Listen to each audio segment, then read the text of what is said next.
Allez, on démarre le cours. Ça fait 8 mois qu'on n'a pas fait un cours ici. Ça fait du bien de se retrouver. Les nouveaux, ils ne connaissent pas. Hein, ils ne savent pas qu'il y a des cours qui sont faisés avant. Tous les mois, alors on est au Misrad de Yoniver à Natania. Voilà. Et c'est important de se retrouver. Fermez un petit peu la porte, c'est mieux. De se retrouver tous ensemble pour préparer les fêtes. Le cours, ça s'appelle les fêtes de Tishri 5785. Qu'est-ce qui change? La date. Et pourquoi la date, on a précisé la date. C'est vrai que tous les ans, quand on va parler des fêtes, on va parler de Rosh Hashanah, on va parler de Kippour. On parle de Rosh Hashanah, on parle de Kippour. On n'a pas besoin de préciser que c'est la date 5784, 85. Oui, mais là, sauf que là, on vit des moments exceptionnels. Exceptionnels. Et c'est vrai que je vais parler, par exemple, à ceux qui vivent en roule, qui ne peuvent pas savoir ce que nous, on vit en Israël. Franchement, hier, je me baladais sur la taille LED à 8h du soir avec ma femme. C'était le calme. Pas de bruit. Les gens étaient dehors quand même, hein. Pas beaucoup de monde, mais il y avait des gens dehors et tout. Au Hachem à Natania, on est protégés. On espère que ça dure, Hachem, il nous protège. Amen. Et dans tout Israël d'ailleurs, on est protégés. Mais on se baladait, on entendait la mer, mais on entendait les ronronnements des F-16 qui n'arrêtaient pas. Et là, déjà la semaine dernière, quand j'ai eu les beepers là, les fameux beepers, je ne sais pas si ça vous a fait quelque chose, mais moi tout de suite, ça m'a dit, mais ça y est, j'ai enfin une réponse à une question. Tous les ans à la Haggadah, on lit la Haggadah, et quand c'est les diplés, on s'imagine, on essaye, parce que quand on fait la Haggadah, on fait comme si on était sorti d'Égypte. Hein, vous savez, Pessah, c'est comme ça, hein, on revit. Mais on s'imagine, on se dit, mais comment ils réagissaient les bénis Israël quand ils voyaient les Égyptiens touchés physiquement, moralement par des plaies, et eux, ils passaient à côté, ils n'avaient rien. Et Mamash, quand tu as les beepers, tu vois les images, boum, le mec qui tombait, le mec du Hezbollah, et à côté les autres Libanais, ils n'avaient rien. Ismaël aussi, qui a été tué en... Agnié, qui a été tué en... Lui, en plein Iran, les autres pas touchés. Et hier, les ronronnements des F-16, mais qui n'arrêtaient pas, hein, il n'y avait pas d'Apsakot pratiquement, hein, ça n'arrêtait pas toute la journée, toute la soirée. Les F-16, peut-être que des centaines de mirages de partout qu'il y en avait, des centaines de mirages. Et nous, on marchait tranquillement et tout. Ça me rappelait la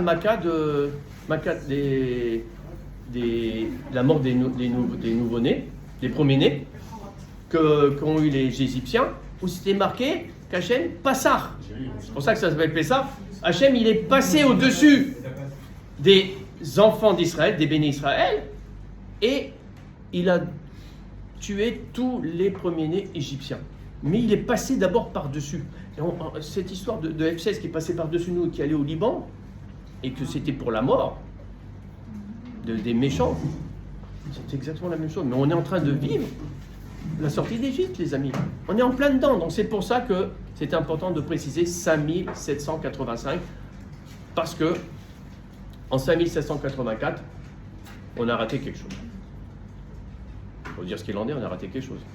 Pour arriver à ce massacre le jour de Simchat Torah, on a raté quelque chose. Alors le but du cours, c'est ça. Qu'est-ce qu'on va faire pour essayer de faire mieux?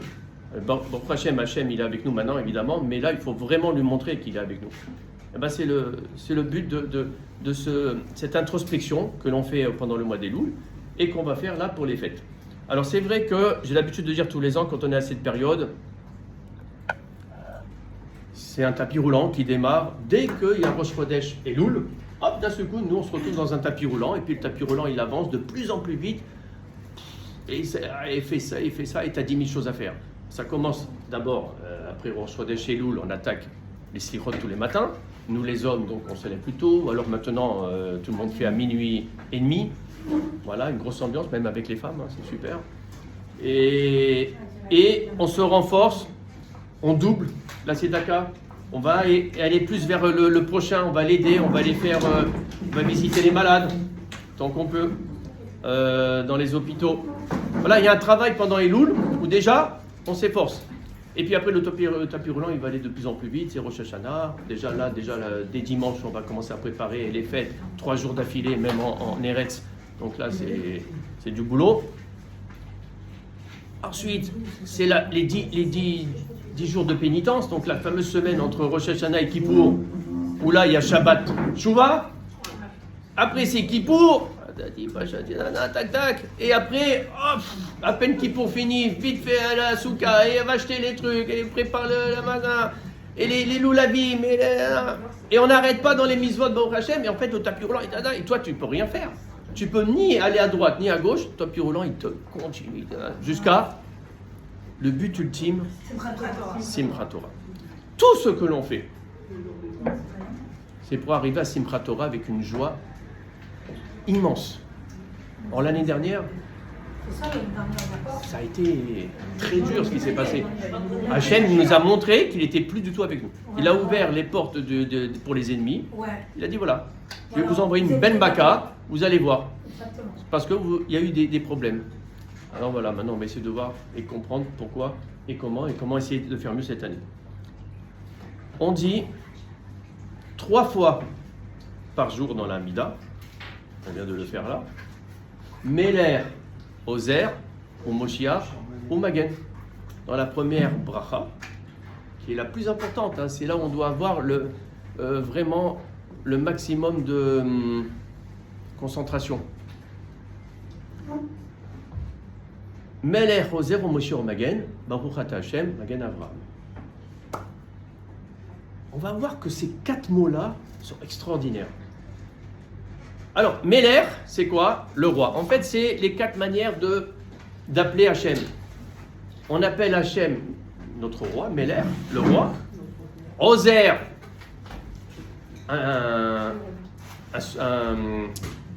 on demande de l'aide, celui-là qui va nous aider. Ozer, Ezra, de l'aide. Donc celui-là qui aide. Après, au Moshiach, un sauveur. Au Magen, un bouclier. Alors, c'est quoi la différence entre tout ça?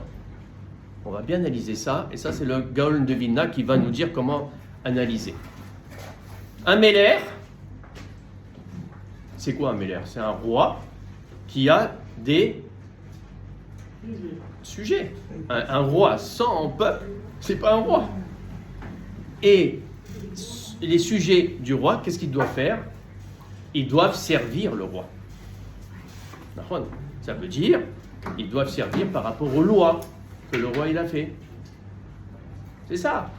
Donc en fait, ça veut dire qu'un serviteur du roi, il est beaucoup impliqué. Il a beaucoup de travail à faire. Il doit faire attention. Il y a des directives, il y a des interdictions du roi. Le roi, il a dit attention, ça on n'a pas le droit, on n'a pas le droit. Ça on a le droit, ça il faut faire. Donc c'est beaucoup de travail. Donc en fait, quand on est un serviteur d'un roi,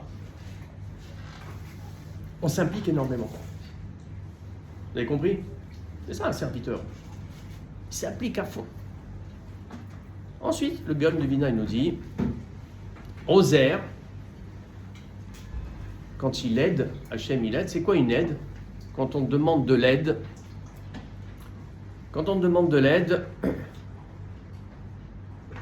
ça veut dire que la personne, elle fait quelque chose, elle est active, mais ça ne suffit pas. Elle a besoin qu'on l'aide un peu. On la pousse peut-être, ou on lui répond à une question pour essayer de faire mieux, pour avancer. Ça veut dire que la personne, déjà, elle fait des choses, mais elle a besoin qu'on l'aide. Ok. Moshiach, le sauveur, là en revanche, le Gaon de Vilna nous dit, quand on sauve une personne, c'est que déjà la personne elle est déjà très affaiblie. À tel point qu'elle n'est plus du tout active, elle est passive. Elle sait qu'on va s'occuper d'elle, et voilà, on va te sauver. Tu es mourant, on va te prendre, on va t'emmener à l'hôpital. Tu es en train de te noyer, on va te prendre, on va te truc. Mais la personne, elle n'agit plus. Vous avez compris? Et le dernier, Magen, le bouclier, ça veut dire que là, la personne, elle ne sait même pas qu'elle est protégée. Vous avez vu la différence? C'est beau, hein? C'est ce qu'on dit 3 fois par jour. 3 fois par jour, on demande à Hachem, voilà, que tu sois notre Meller. Et après, que tu sois notre aide, celui qui nous donne une aide. Que tu sois notre sauveur et enfin que tu sois un bouclier. Au final, c'est quoi le mieux? Nous, c'est mieux qu'on soit un serviteur? C'est mieux qu'on fasse quelque chose et qu'on nous demande de l'aide? C'est mieux qu'on fasse rien et qu'on soit sauvé? C'est mieux qu'on ne sait même pas qui nous protège? C'est quoi le mieux? D'être serviteur. Ben, bien sûr, le mieux, le top, c'est d'être serviteur. Ça veut dire qu'on s'implique. Ouais. D'accord? Concernant nous, le Meller, donc ça veut dire Akadosh Baruch Hu, ça veut dire qu'on fait Torah Mitzvot. On est ton serviteur, Hachem. On s'implique. Seulement voilà, les rabbanim ne sont pas fous. Ils savent qu'on n'est pas à un niveau comme ça. Qui c'est qui peut dire on va servir Hachem tout le temps, on va faire les 613 mitzvot, on va faire attention aux 345 mitzvot négatifs tout le temps? Qui peut dire ça? C'est impossible. Donc, oui, des fois, on va être au niveau d'un serviteur, d'un roi, et on va t'appeler le roi. Mais des fois, on fait des choses de notre côté, on est actif, mais ça ne suffit pas. On a besoin quand même que tu nous aides. Alors là, on va dire Ozer. Et puis, et des fois, on est un peu à la panime. On est même beaucoup à la panime. Et là, on a besoin vraiment que tu nous sauves, parce que là, on ne peut pas. Et des fois, dans notre vie, des fois, on est carrément passif. On ne sait même pas que tu nous protèges. Et franchement, il faut avoir les yeux, qu'on ouvre bien, qu'on comprenne bien tout ce qui se passe, parce que combien il y en a qui ne comprennent pas qu'on est protégé actuellement. Et Hachem, il nous protège, il nous... Alors c'est pour ça que les rabbanim, ils ont voulu qu'on dise ces 4 mots. Alors, quel rapport avec notre histoire? Eh bien, le Shla Kadosh, il nous dit, ces 4 mots-là correspondent aux différentes périodes des fêtes de Tishri. Meller, c'est quoi? Ça va correspondre à... C'est facile ça. Rosh Hashanah. À Rosh Hashanah, on proclame Hachem à Meller HaKadosh. On ne dit plus à El HaKadosh, tu es le Dieu saint. À Meller HaKadosh, tu es le roi saint. Rosh Hashanah, c'est que ça. On fait la Malchut. D'ailleurs, quand on va faire le shofar, il y a Zichronot, Malchuyot et Shofarot. Il y a trois temps. Proclamer Hachem, le roi, c'est le travail de Rosh Hashanah. L'aide, c'est-à-dire qu'on doit être actif, mais qu'on a besoin quand même qu'il nous aide parce qu'on est un peu faible, ça va être la période des jours de pénitence, Aseret Yemim Teshuva, notamment avec Shabbat Teshuva, où là, on va faire quand même un effort. Vous savez que Shabbat Teshuva, énormément, vont faire ce Shabbat-là, ils vont être Shomer Shabbat, que ce Shabbat-là, parce que ça leur fait quelque chose, et c'est tilt, c'est très bien, parce que ça compense tous les autres Shabbatot qui n'ont pas fait. C'est déjà bien. Bon, là, c'est bien. Hachem, il voit que tu as fait quelque chose. Allez, je vais t'aider. Vous avez compris?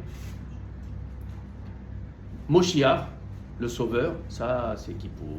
Kippour, on est très faible. D'abord, on ne mange pas, on ne boit pas, on est mortifié. Et puis, on va faire que du bidouille. Pendant toute la journée, on va faire ratati pachati. On va faire que ça. On va se repentir. On baisse la tête. On est des loques. Et là, on demande qu'il nous sauve. Et après, vient Sukkot. Et là, Sukkot, c'est Magen. Ça veut dire que là, on ne se rend même pas compte. On rentre dans la Soukha. Et le fait qu'on rentre dans la Soukha, on est protégé. On ne se rend pas compte. On va dormir dans la Soukha. On va manger. On va vivre. C'est une maison temporaire, mais qui a une Kedusha, parce qu'il y a cette protection. On ne s'en rend même pas compte. Le fait de rentrer, ouais, c'est bon, ça suffit, tu es protégé.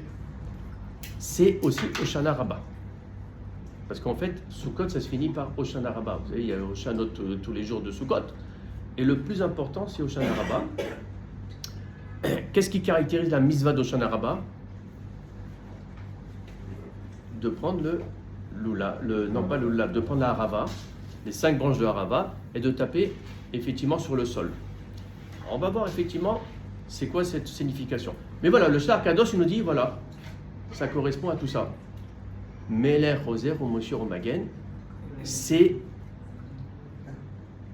le processus qu'on va faire, parce qu'en fait, on va dire à Hachem, voilà, regarde, on va être ton serviteur, ça c'est le rôle de Rosh Hashanah. Puis après, on va dire, bon, on agit quand même, mais pas à 100%, donc on veut de l'aide. Après, au final, écoute, on est trop faible, viens nous sauver. Puis à la fin, allez, on te demande la protection totale, même si on n'est pas au courant.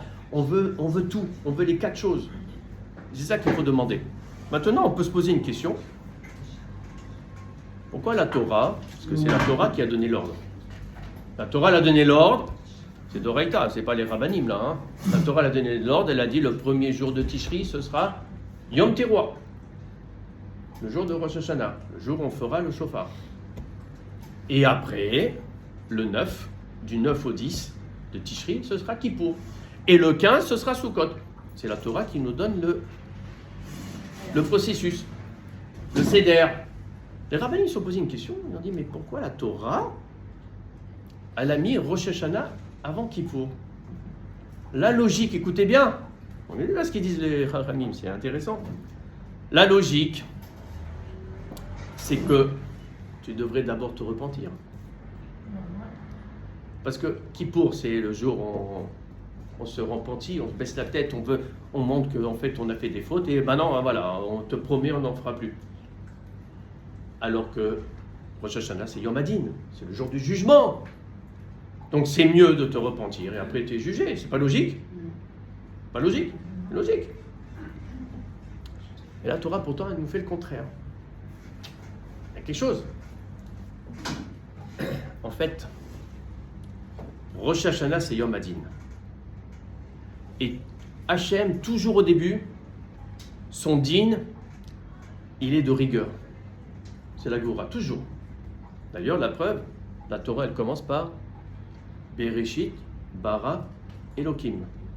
Elohim, on sait que c'est Midat Adin. C'est l'attribut de justice. C'est la Goura. C'est strict, la stricte justice. C'est dur, très dur. Après, plusieurs psukim après, Yud-Ke Vav-Ke va apparaître.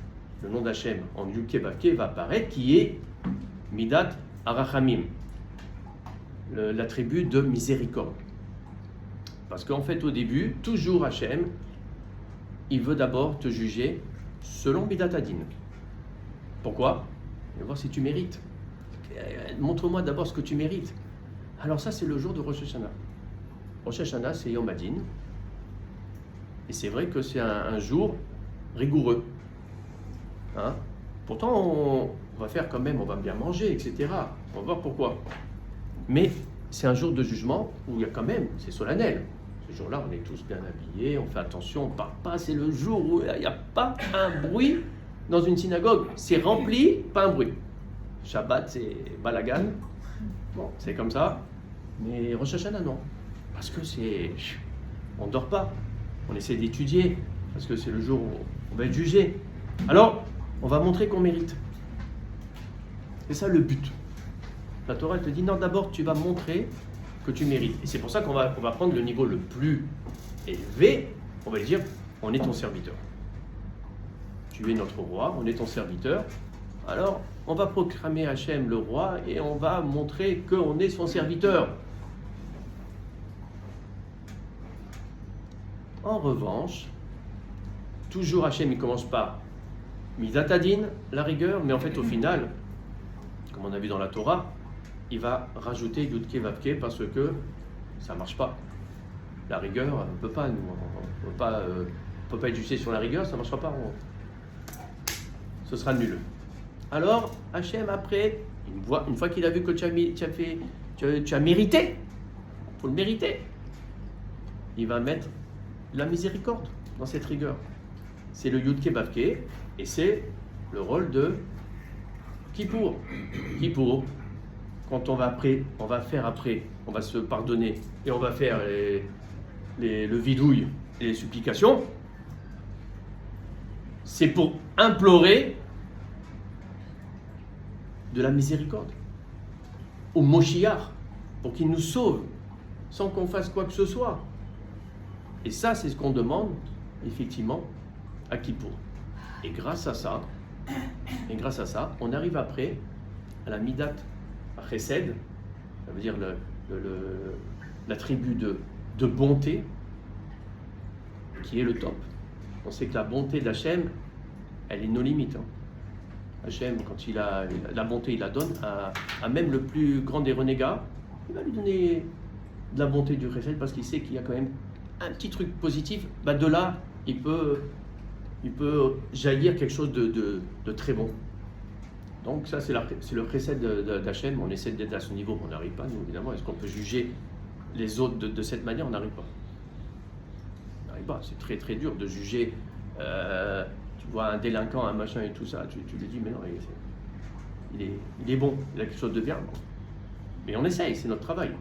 Donc voilà, le processus c'est ça. Midat Hadin, Rosh Hashanah, on passe par la miséricorde. C'est Kippour, pour arriver, Midat HaChesed, où là c'est Sukkot. Sukkot c'est quoi? Et après Simchat Torah. C'est la bonté. Ça veut dire que là, nos limites, il va être très généreux avec nous, toujours dans cette rigueur, mais en rajoutant cette miséricorde, à la fin, il y aura carrément du Chesed. Et franchement, c'est ce qu'on recherche cette année. Qu'Hachem ne soit pas rigoureux avec nous, qu'il nous donne du Chesed, parce que ce qu'il y a eu l'année dernière à Simchat Torah, c'était une rigueur absolue. Vraiment un digne de Gvura, paf, on s'y est retrouvé comme ça.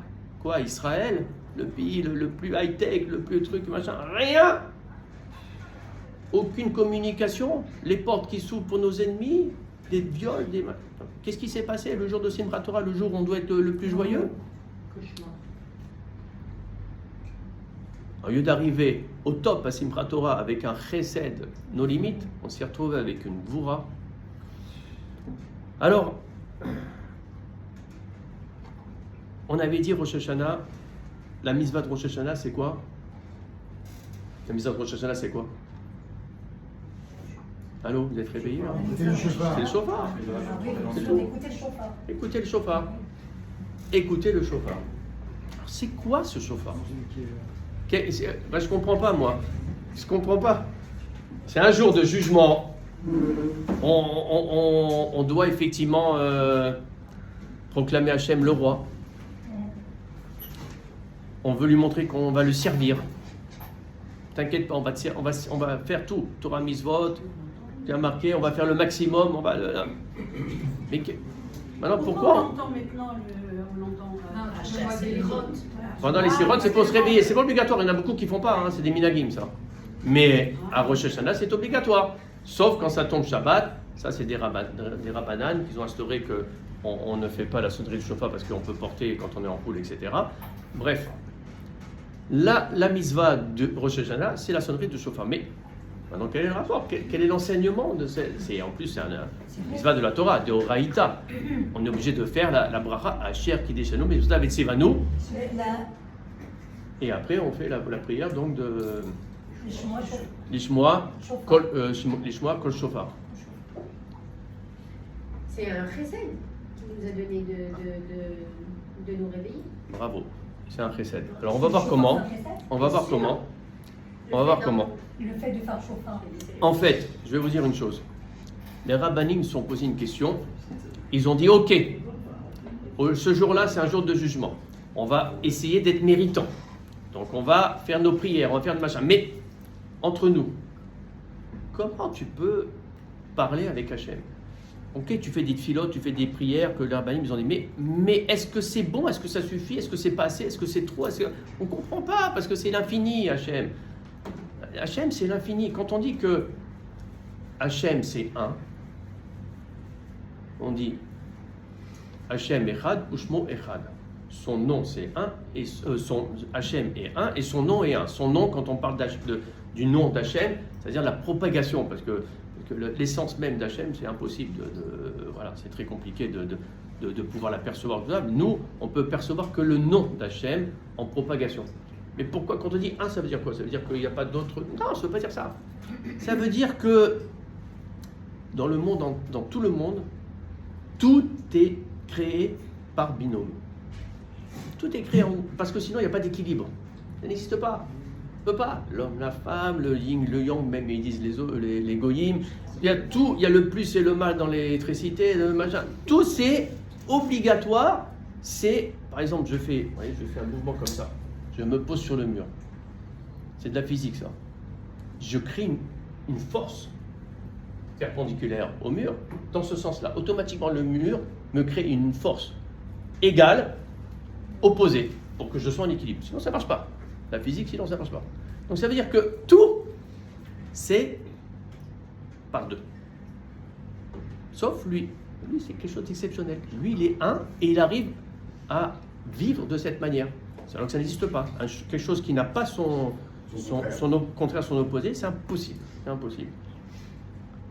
Alors, les rabbinim, ils ont dit, très compliqué de communiquer, de savoir machin. Alors, ils ont dit, on va faire le shofar. D'abord, c'est parce que c'est Yom Teruah, c'est marqué dans la Torah. Pourquoi ? Parce que c'est un cri primitif. Tu vois, le son du shofar, si on regarde bien, il y a d'autres instruments. Il y a deux instruments qui sont plus agréables, je sais pas, mélodieux. Hein? C'est un instrument de musique, ça, le shofar. C'est un son, quoi, mais très primitif. C'est quoi ça?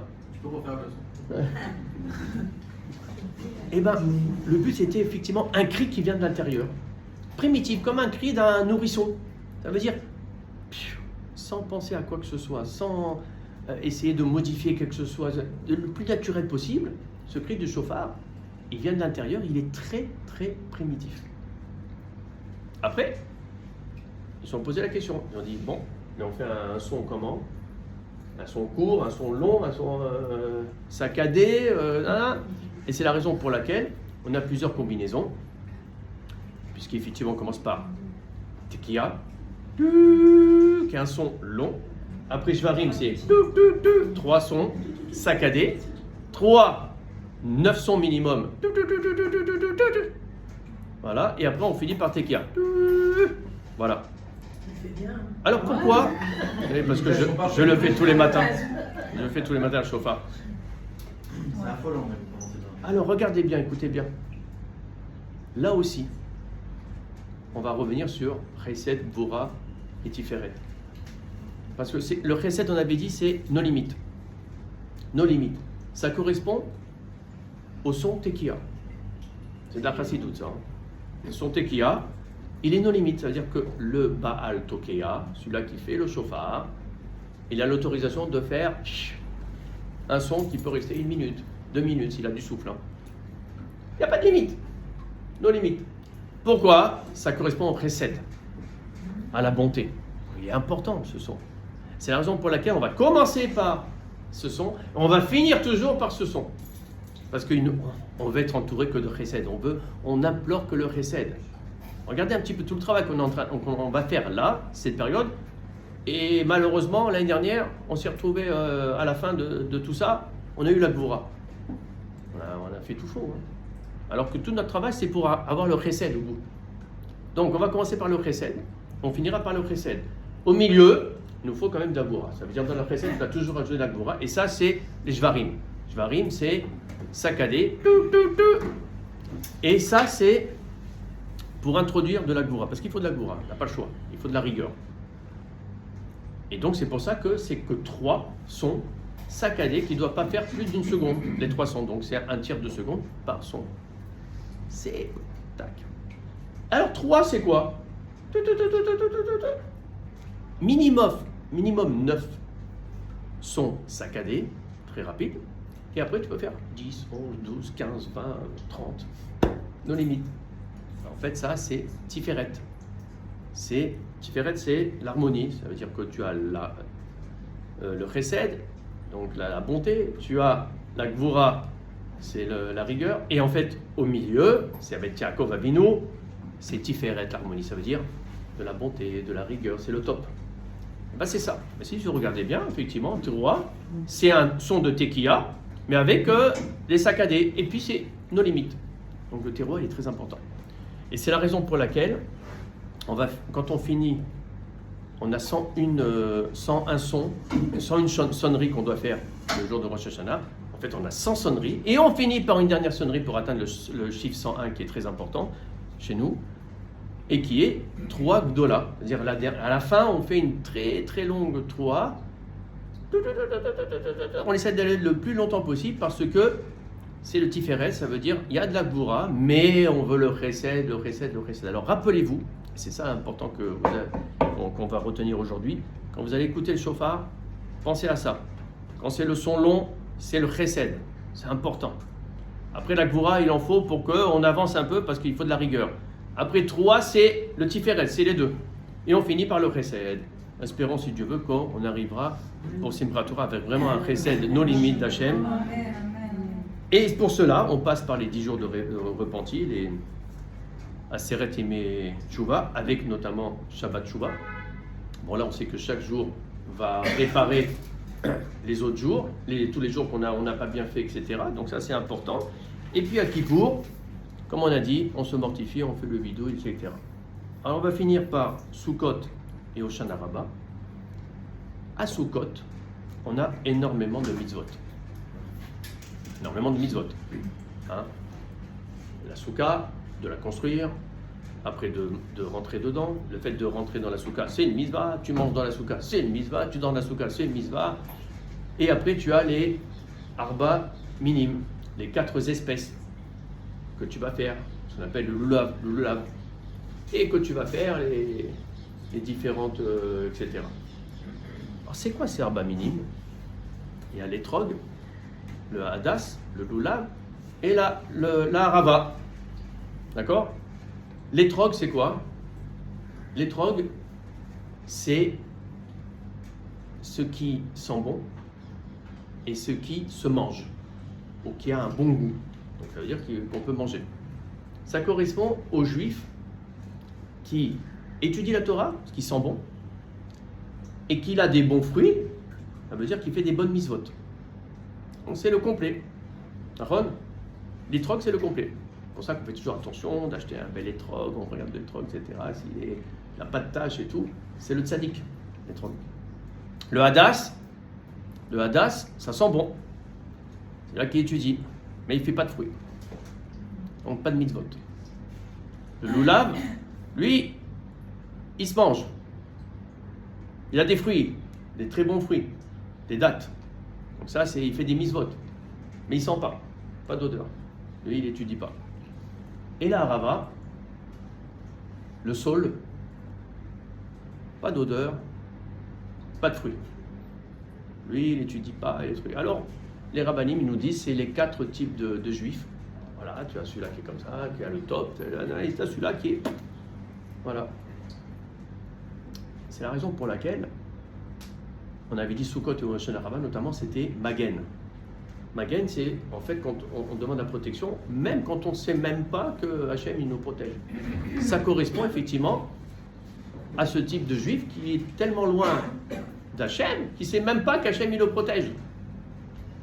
Mais en fait, si vous regardez bien, ça correspond à nous tous, parce qu'on est tous aussi des bons tzadikim.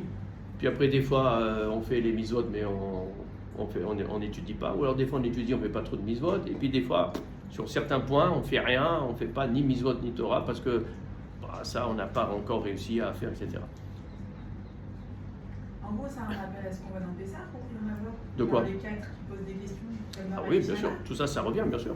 Alors, c'est la même chose. Dernier, voilà, tu as la même chose. Tu as le tzaddik, tu as le tam. Celui qui fait son... Tam, celui-là qui est simple. Voilà, qui ne sait pas, donc il n'étudie pas. Tu as celui-là qui pose les questions, celui-là qui étudie, mais il ne veut pas. Et le rachat, c'est celui qui connaît la Torah, mais qui ne veut pas la faire et qui ne veut pas que les autres la fassent. Voilà. Eh bien, la Rava, en fait, on va prendre la mitzvah de la Rava, il n'y a qu'une mitzvah à Hoshana Rabbah, c'est de prendre les 5 branches de Harava et de les taper. Et on fait une petite bracha, etc., un petit pasouk. C'est quoi et cette mitzvah est tellement importante qu'Hoshana Rabbah ne peut pas tomber un Shabbat. pour être sûr qu'on fasse la mitzvah et qu'on ne reporte pas, parce qu'il n'y a pas de... on ne peut pas reporter, il y a 15 jours de Hoshana Rabbah. Hoshana Rabbah, c'est juste la veille de... Ça veut dire quoi? Ça veut dire qu'à la fin, on va faire un travail sur celui qui est très éloigné de Torah et Mitzvot. Et il ne sait même pas qu'il est juif, ou alors il s'en fout d'être juif, etc. et tout ça. Non, notre travail à la fin de Sukkot, c'est de le prendre, celui-là. Justement, quand tu parlais des 4 enfants que l'on parle pendant la Gada, à un moment donné, le Tam, celui-là qui ne s'est même pas posé de questions, c'est marqué Ad Petarlo. On lit dans la Gada Ad Petarlo. Va t'ouvrir à lui. Va l'aider. Il est loin, il est trop éloigné. Il a besoin d'aide, il a besoin qu'on... Et nous, notre travail à Hoshana Rabbah, c'est ça. C'est de récupérer cela. Parce que notre mitzvah, elle n'est pas complète si on n'a pas réussi pendant les 7 jours de Sukkot à unir les 4 espèces qui correspondent aux 4 types de juifs. Ça veut dire sans la redoute, rien. Rien. Walou. C'est pour ça que notre travail, c'est ça. C'est la redoute. C'est la redoute. Ça veut dire qu'on doit faire un travail intérieur, ce qu'on va faire au début, mais après, plus on avance dans le processus avec Sukkot et tout. Sukkot, c'est quoi? C'est une fête de partage, en fait, si vous regardez bien Sukkot. On est tous... il faut qu'on soit nombreux dans la Souka. Il faut qu'on fasse la fête ensemble. Et tu vas pas faire la fête tout seul, c'est pas intéressant, mais c'est tout à fait ça. Puis il n'y a pas de différence sociale. Tout le monde va être autour de la table, et on va chanter, et on va boire, on va prendre les plus beaux mets, les plus belles bouteilles de vin. Et ben c'est ça. Sukkot, c'est les herbes minimes, on doit les ramener. Et surtout, à la fin, même les derniers jours, on prend que le dernier, celui-là qui est loin, et on essaie de le récupérer. Parce que c'est ça qu'il nous faut. C'est ça qui nous manquait l'année dernière, et ça on le savait. Et c'est ça qu'il faut qu'effectivement, on répare. Alors c'est vrai qu'il y a le repentir, et c'est vrai qu'il y a une dernière question, et on va finir par là, que sont posés les rabbanim. Ils ont dit, mais oui, mais attends, alors Hoshana Rabbah, ça veut dire quoi? Ça veut dire qu'Hoshana Rabbah, si c'est comme un bouclier, on avait dit Magen, ça veut dire, ça veut dire, tu vas réussir ton examen, t'as rien fait, puisque tu es au courant de rien. Comment ça se passe? C'est comme si, disent les rabbanim, c'est comme si que tu dis qu'un homme, il a assassiné, par exemple, ses parents, Hasbe Shalom, et qu'après, au tribunal, il va demander la clémence du jury, parce qu'il est orphelin. Il est orphelin maintenant. Ouais, maintenant je suis orphelin, vous pouvez me faire un petit truc quand même. Ben non, tu peux pas. Alors, tu peux pas dire je vais faire cette faute, mais c'est pas grave, je vais te pardonner à Kippour. Tu peux pas dire ça. Parce que tu utilises en fait Kippour comme instrument de ta faute. C'est pas possible. Ça marchera pas là. Donc il faut vraiment que ce soit avec sincérité tout ce processus-là, comme on a dit, pour arriver, si Dieu veut, au chesed. Et pour avoir le chesed d'Hachem, il faut la hardoute. Il faut vraiment qu'on aille vers les autres. Voilà. Et surtout, rappelez-vous, pendant le son du shofar, tout ce que vous avez dit au niveau du chesed et Gvura et Tiferet, c'est important parce que ça va réveiller les neshamot. Et c'est comme ça que Hachem, il va nous donner vraiment une année de bonté totale. Et Mashiach, Bekarov, Amen, Kinerason.